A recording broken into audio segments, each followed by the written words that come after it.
Hello everyone and welcome to our live stream. My name is Katharina, I'm the community manager, and next to me is sitting Volker, our creative director. Hi Volker. Yes, hello, good evening, and I will have the pleasure today to present you our mining update, the biggest update we have done yet for Pioneers of Pagonia. So thank you all for tuning in. I'm really excited for this one because our upcoming mining update is packed with a lot of new features. And our official launch is on the 25th of June, so already next week on Tuesday. Make sure to mark your calendars. And at the moment, we are live with the open beta. So today we are also streaming from the beta version. So there could be still some bugs or missing things. But yeah, if you like to be a playtester, head over to our Discord channel and find further information on beta testing there. So today we're showing you all the new features of our upcoming mining update. Feel free to ask away. Ask any question you like about the update in the chat. I will have an eye on it, and we try to answer as many of your questions as possible. So I would say, without further ado, let's start with the showcase. And I'll hand over to you, Volker. Yeah, thanks a lot. So, we will start today with the famous Geologist. So overall we have about 10 new buildings, 12 new resources and commodities, and 12 new unit types in the game. So will be a lot to see. So we start here with the Geologist. You can already see 2 geologists are working here. They need durations to do their work. And you can already hear that they are talking. In this area, they are not that successful. Let's see. So really not happy. And they will now put up a sign of what they found. And this sign basically means nothing, sadly.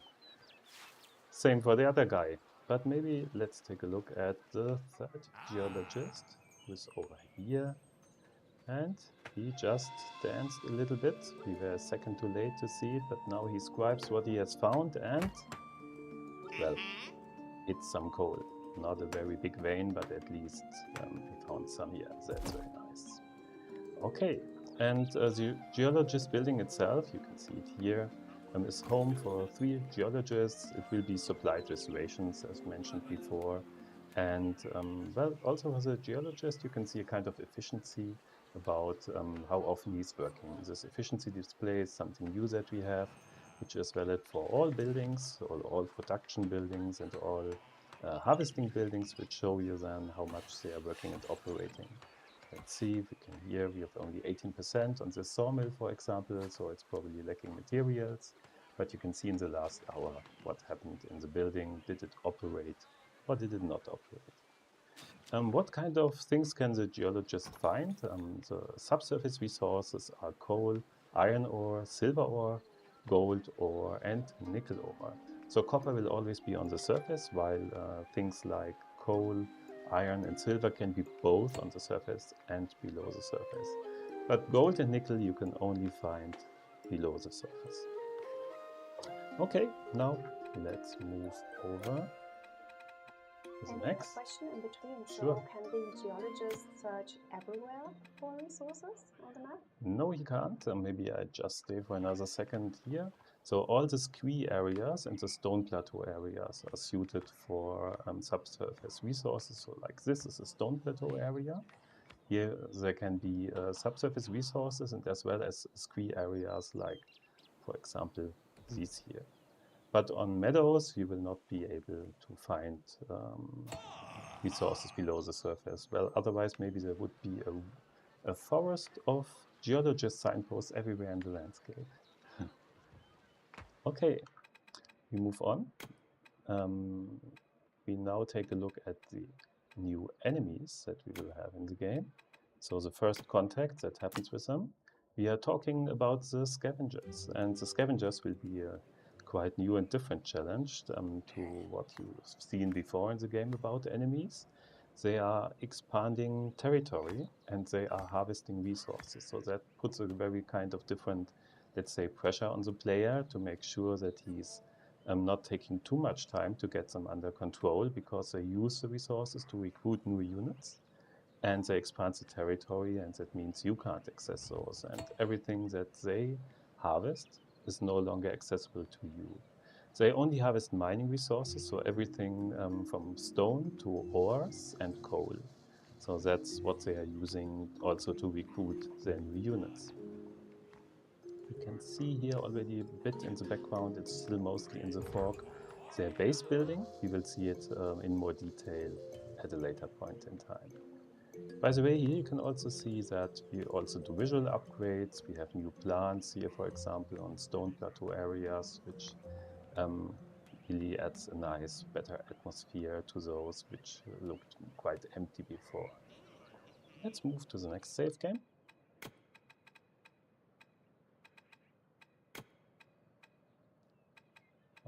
We can now take a look at the minings as they're operating. We have here in this area, we've placed a few mines. We have here, for example, a coal mine. You can see there's an elevator here where the miners are going down and they're coming up. And well, this time they were not successful at all. So they are picking up new softwood beams and going down again and trying once more. So all three miners have a chance to find the resource below the surface, depending on how rich a depot is. Maybe we can take a look here. Here we have a silver mine. Maybe they are more lucky. Just going down. The softwood beams are necessary for their tunnels, to extend the tunnel systems and softwood beams. They also need nutrition meals, like the surface buildings need too, to be supplied. And well, 3 are coming up. 1 at least found silver, so better than nothing. There are, as mentioned before, there are also 5 different mines which can harvest the subsurface resources. For each resource type, you have an individual mine, and they all have a unique look. You can also see still the Geologist signposts here. For example, here you can see a lot of signposts for coal. So this is really a good spot for a coal mine. Okay. Oh, there's a question from the chat. Sure. Regarding the mines. So what's the efficiency comparison between new mines versus the huts? Yeah, it's the efficiency value always describes if the units are successful in doing their work at an, let's say, effective rate. There's a lot of things that can reduce the efficiency. So, for example, the walk distance for surface miners, they have to walk longer if there are no deposits anymore in the vicinity, so the efficiency goes down. So overall, if there's a surface deposit which is very close to a hut, that's faster than a subsurface mine. But if the deposit is not that close anymore, the subsurface mine will be faster on the other hand. So it really depends on the overall situation. What the person meant is mine producing better than hut. So can you compare them to each other? Is one better than the other? You mean the different types of, you mean, no, yeah, but in general, the huts are harvesting the surface resources, and of course, the mines going for the subsurface resources, so the huts can't access the other ones. And of course, a major part of the resources is now hidden below the surface. By the way, also if there's a deposit on the surface, for example, if you find coal or iron ore, on the surface there's a higher likeliness that this vein extends below the surface at this location, but it's not sure. It can be, but it's more likely than in other locations. And how long can mines run until all resources are gone? Oh, that can last quite some time. It depends how many veins are in the vicinity and how many mines you place. So maybe if there's a really rich place and you only place one mine, maybe it takes 3 hours or something around that to harvest all the resources. But if you place 5 mines, if there's enough room, you can be finished in less than an hour, even if it's a rich deposit. Right, right.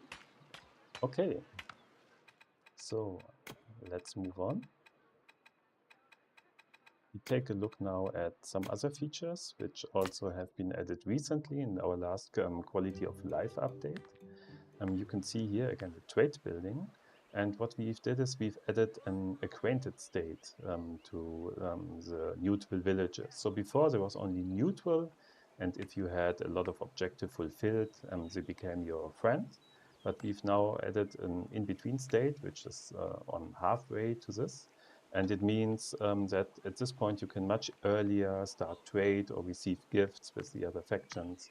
And that makes, of course, trade more exciting. And we also increase the number of trade offers that we have that you get offered. So for example, here, this is really a nice offer. So just after meeting them, they are gifting me 95 light armors. So that's something I really appreciated and used the opportunity to get rangers really fast in this match.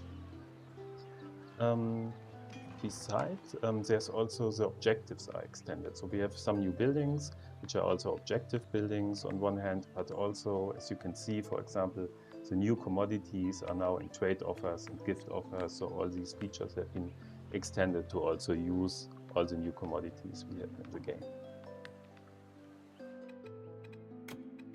So let's move to the next one. Here we can see contact between the scavengers and ourselves.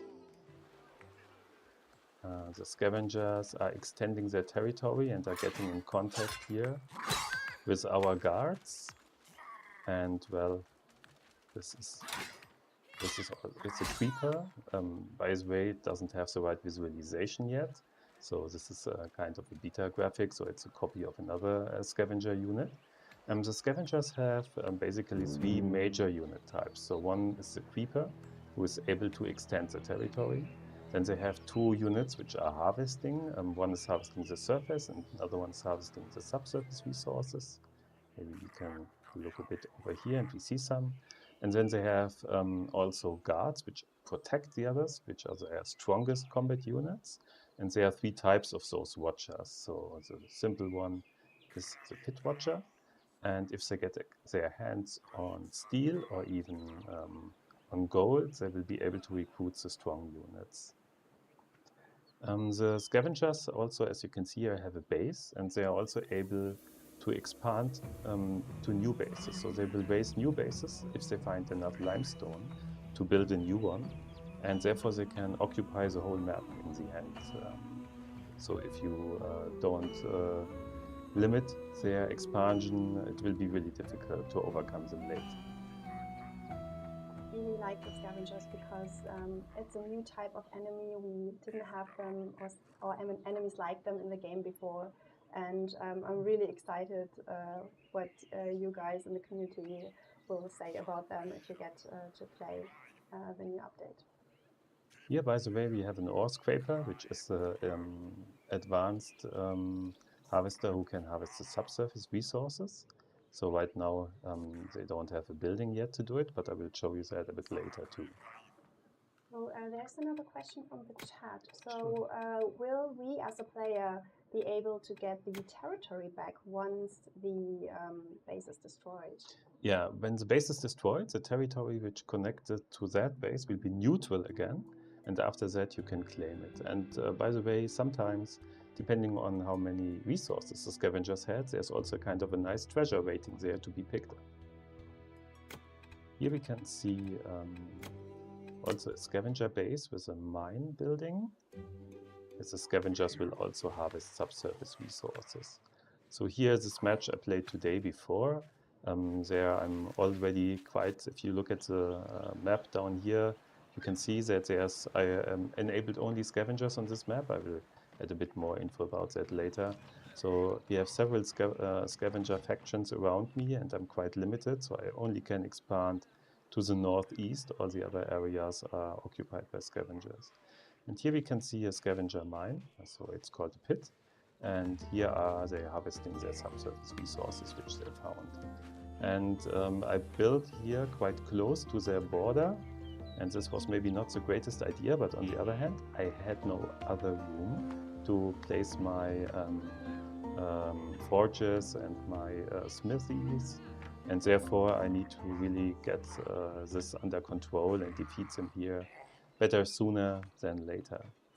Well, because they will also cause a lot of chaos in our village if it starts that you are getting in contact. So at the border there will often be combat in that case. So let's get this saved again. Yeah, yes. I think there's a fitting question because I'm a bit confused about this one. Why are scavengers neutral, and are there any plans for making them aggressive in the future? I don't think they're neutral, right? Not really neutral, yeah. I mean, they are expanding their territory and they are attacking when they see enemies, but they are not in general attacking your base. So you will, as you can see right now here, we have scavengers who found combat units of us, and they are here close to the border, so they are attacking our units, but they will not send raids as you have seen it, for example, with the bandits. If we change the behavior in the future, might be. So right now we are quite happy with how the scavengers fit into the game, and it's not yet planned to change that. Well, you can see our rangers here are attacking the scavengers, and they are not doing too bad, but the scavengers in general are well-armored units, so they have quite high combat values. It's not easy to overcome them. But we have a special unit to counter them. This is the Blade Dancer. It's one of the new units we have in the game, and we will take a look at those a bit later. Okay. We can also, at the same location here, send some rangers to attack. It's not the best suited units, as mentioned, but we can try anyway.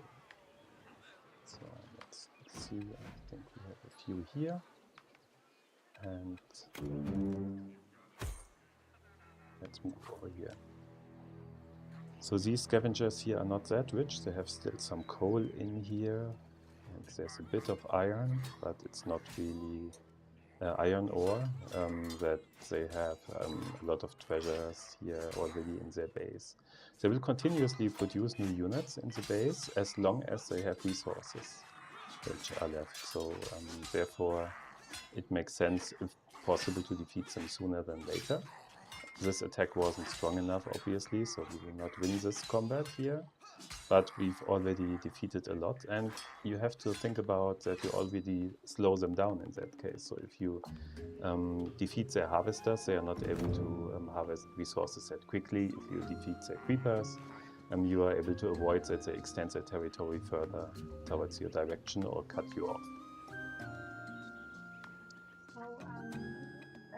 Are the scavs attacked by other enemy factions like thieves and werewolves?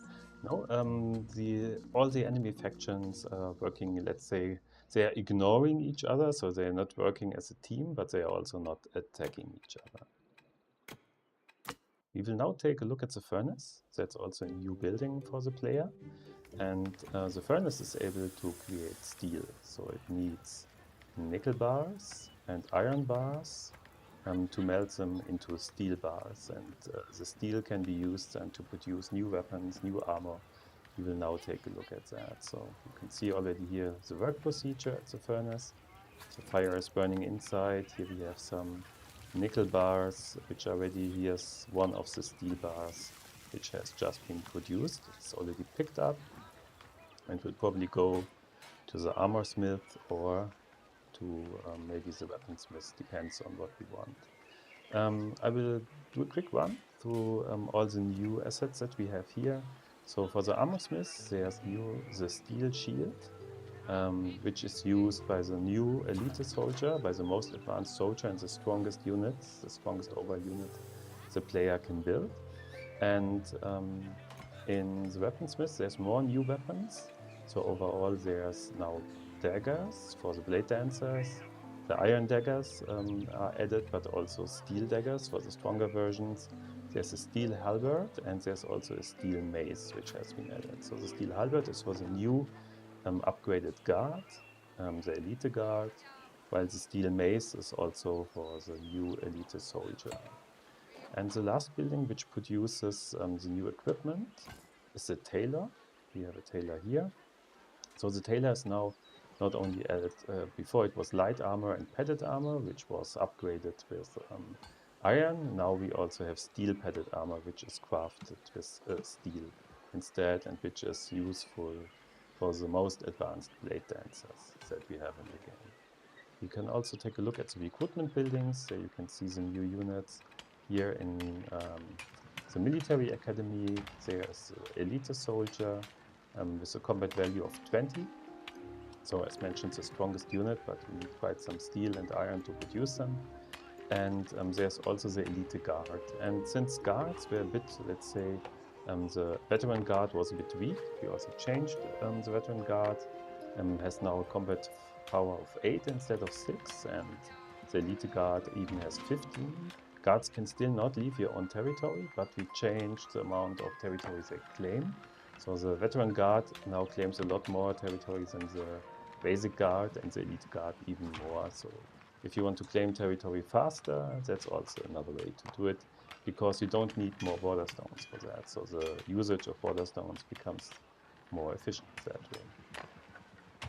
I have a general question from the chat regarding the military units. So what do you think is better? Is it better raising wealth to achieve high combat power, or focus on using proper military units with the bonus damage for the particular opponent?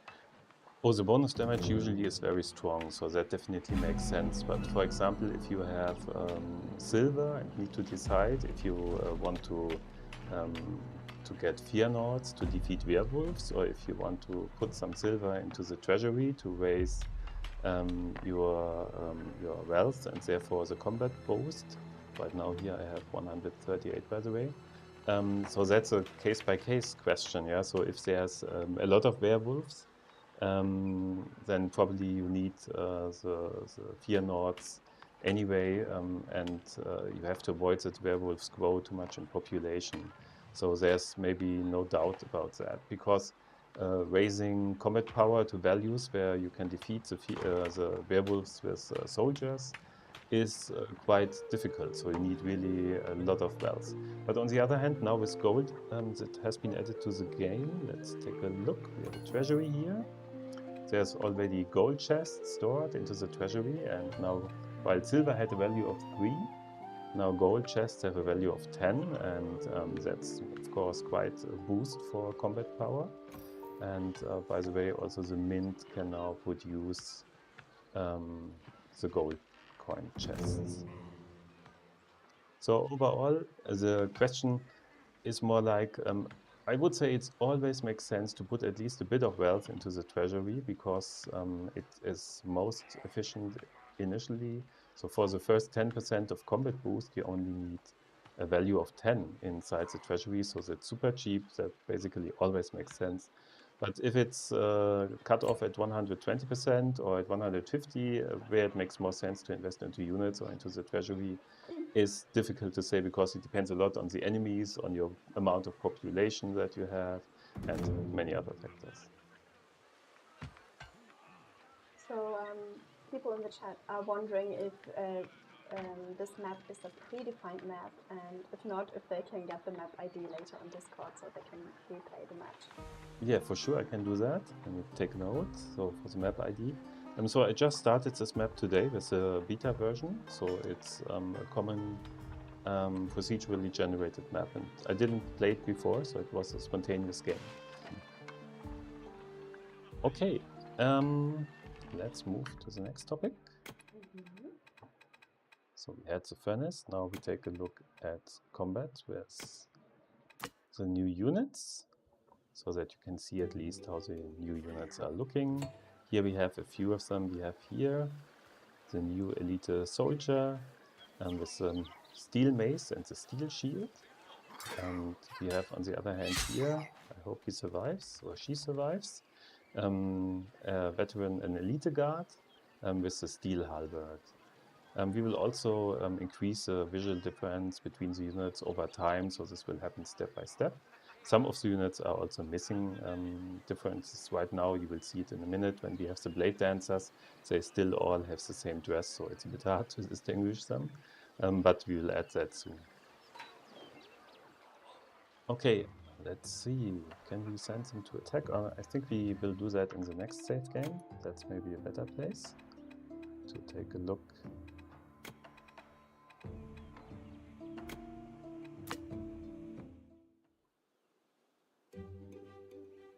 There's an interesting idea in the chat that it Sure. would be useful to have an option to remelt metals from treasury. What do you think about that? I didn't, that idea is completely new to me. I didn't read about it yet. So yeah, that would be something that is possible. I mean, from a game design point of view, it's a question if it is better to have kind of a final decision when the player decides if it's turned into value or if it's turned into weapons or something else, or if it's traded, yeah. But on the other hand, it would add flexibility. So I see upsides and downsides, so it's something we can discuss if you would like to add that to the game later. So here, let's take a look. We have some scavenger bases. By the way, I think they're really looking nice, and I guess this would be something we really would like to gain. And they've already done the harvesting work for us, so that's really nice. Here in this garrison, we have a group of blade dancers. Let me zoom in so that you can see how they look like. So you can see the two daggers. And they are that efficient against the scavengers because they are very fast moving and they know their weak spots. So that's why they are really good in fighting the scavengers. So let's send them to the first one here. We can send them right to the entrance because then all the new units coming out should also be covered. In this tower, we are trying to get soldiers, but we only have one veteran soldier right now. Where is he running around down here? Okay, so we can send this one too. Maybe let him patrol also in front of the entrance. Well, and you can see now fighting here starts, so our blade dancers should be strong enough to defeat this base. From the enemies, all the harvesters are really weak, they're easy to defeat, but the combat units are much stronger. Let's see if they have advanced fighters or if they only have basic ones. Pit watchers at basic ones, so they didn't probably find steel here in this area, so they don't have the advanced units yet. Quickly check here, no. Not in this camp, it seems. Yeah, we can take a look at another one, maybe we find them there. Okay, I think enemies are mostly defeated. Let's move to the next building already. And this one or that one. Let's try the one up here.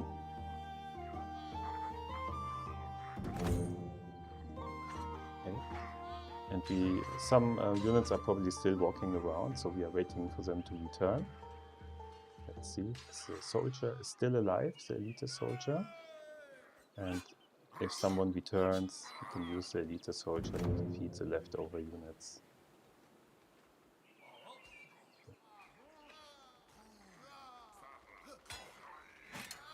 So blade dancers incoming.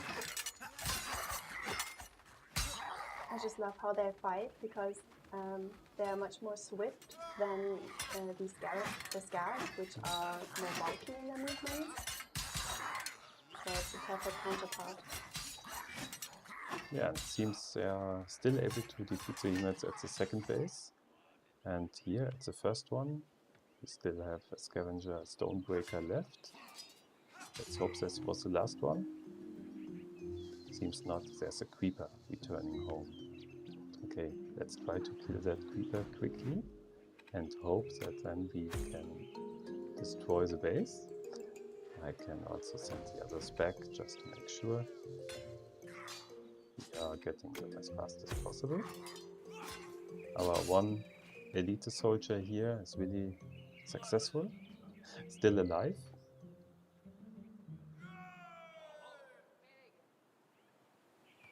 So there's another idea from the chat that scavs could build more bases on higher difficulties to support more units and expand faster. So what do you think about this idea and how would you rate the difficulty of this new addition to our enemies? Yeah, the scuffs are overall, let's say, I would say, kind of a serious enemy. If you wait too long, they are getting really strong. But if you are able to tackle them earlier, you can probably defeat them much easier. What was the first part of the question again, please? Well, the idea was that Scavs Ach so. could build even more bases on higher difficulties and Yeah. expand faster. What we are doing is we don't limit, depending on the difficulty level, the scuffs will have more or less units in the base. So on highest difficulty levels, they can recruit up to 250 units in one base as a maximum. But if you have a much easier difficulty level, they will be limited to something like 30 or 40 units overall. So there is already a reflection of the difficulty level also within the bases. But the costs for the units or something like that does not change. So overall, they are still, they have the same combat power, no matter which difficulty you choose.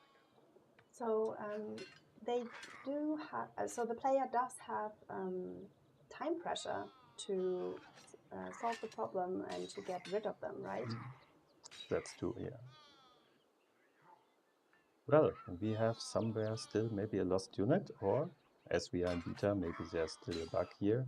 But it seems that we are a bit unlucky on defeating finally exactly when I mentioned it. So now the base is destroyed and all the resources here are able to be picked up. So now we should extend our borders to this direction as soon as possible to make sure we get our hands on these. Yeah, and that's most of the new things I wanted to show you. I will also go to the main menu and show you something here in the game options that has been added when you start a new game. So if you go to customize new map and choose to customize the map, there's now the new option that you can choose which enemy types should be in this map. So if you have objective with enemies or conquer island, for example, you can choose the difficulty of the enemies. So for example, let's say we take a comparably easy difficulty, but then we can choose for all the enemy types. Do we want bandits, thieves, scavs, specters, or werewolves, or do we want to disable them? We can disable the single bonds, or we can also just play with one enemy type and have masses of those then. But the overall strength of the enemies will roughly stay similar. So we, let's say, judged or estimated the power of each enemy type, and so you have a, let's say, roughly similar difficulty even if you disable enemy types at this point. Of course, it's still easier if you don't have that many different enemies at once. We also have all predefined maps got an update, so they are different from the previous ones. They are roughly similar to what they were before, but they have updated trades, gift offers, and also updated objectives, as well as 2 of the maps and unfriendly neighbors, and the final one, dangerous hills, now also include scavenger enemies. And in the customizations, but that was already added with our quality of life update recently, there's also now the option to, when you're choosing to the amount of enemies, to choose a very extreme setting, which means like you have really even 50% more enemies than before. And for the landing party, we added a co-op landing party, which starts with more units and resources, so that if you wish, you can build up faster in the co-op mode. Well, let's see, do we have still some questions left? Yes, I have a question from earlier regarding mining. So is there a visual indicator for how many resources are left in the vein of the subsurface mine? No, the geologist will basically update the signposts regularly. So the signposts will vanish because they, let's say, kind of rot. And when they are vanished, the geologist will place new ones. You can also, with the geologist, you can tell the geologist where to put up signposts, as you can with all the explorer buildings. So you can choose a focus point and then say that in this area you want the geologist to search. And then you will get kind of updated information about what's going on there. Great. And there were two other questions, but maybe they tie in nicely with the last question I wanted to ask you. They were asking about diamond and ruby mining, as well as gem mines, and if the artisan blacksmith will become more useful in the future. Yes, that will be the case. We will add the gem mine with the magic update, so that's already planned. And therefore, there will be also access to jewels, to gems in general for the player. And there will also be a lot of new recipes in this area. There's also something which I forgot to show. It's something we have recently added. This is the meal histories. You can take a look at those. So if you select the Tavern now, you can see which meals have been produced recently. So here you can see which meals have been served, and you can also see if they're currently being cooked. In this save game, it's a bit late maybe. Let me try another one. Maybe here, where we have still the Tavern operating. Let's take a look. Yeah, here it's still busy. So you can see now these are two meals which are currently prepared, where the cooks are still shopping. They are cooking these two right now, and these meals have been served before. So you can now much more easily see how good those meals are. For example, here you can see the nutrition or the pleasure or the comfort value of the meals and which ingredients were used. There's also, if you go on the ingredients, there's a tooltip about how good those ingredients are for this type of meal. So this interfaces now help a lot to better understand the process of the meals and the cooking and the supply of the units. And there's also additional information at the buildings that use the meals. On one side, the residences, like here the cottages.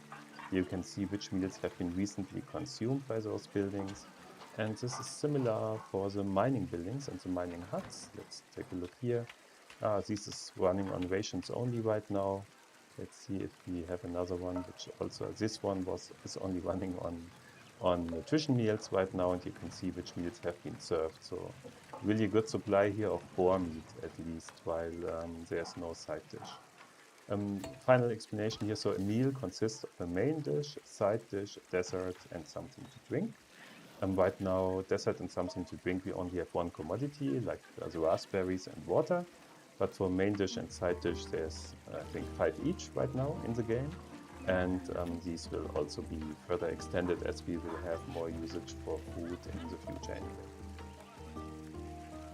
Thank you so much. So, yeah, is there something you can tell us about what's coming in the future, or when something's coming in the future? I'm sure our community would like to know. Yeah. So one thing is, of course, we will also be again this year at Gamescom and present new things about our game. But also we will have the Magic update. It's scheduled for September, so it's not that far away. And we will also present a new roadmap somewhere in summer, probably also around Gamescom. And I really invite you to join our Discord server, which is very active. There's lots of players there sharing map IDs. So if you like the game, take a look and join us on Discord. Perfect. So I think that's it for today's stream. Thank you so much for watching, guys. I hope we could answer a lot of your questions today. Mark your calendars for June 25th, next week on Tuesday. Our big content update, the mining update will launch. And just as Volker said, you're more than welcome to join our Discord. Our open beta is currently live, so if you want to test all the new features we just showed you, you can absolutely do this, and please leave some feedback on our Discord and definitely on Steam as well. Thank you guys so much for watching. I hope we'll see you in the next one, and have a nice evening. Thanks a lot for coming by. Have a nice day. Have a nice evening. Thank you guys. Bye. Bye.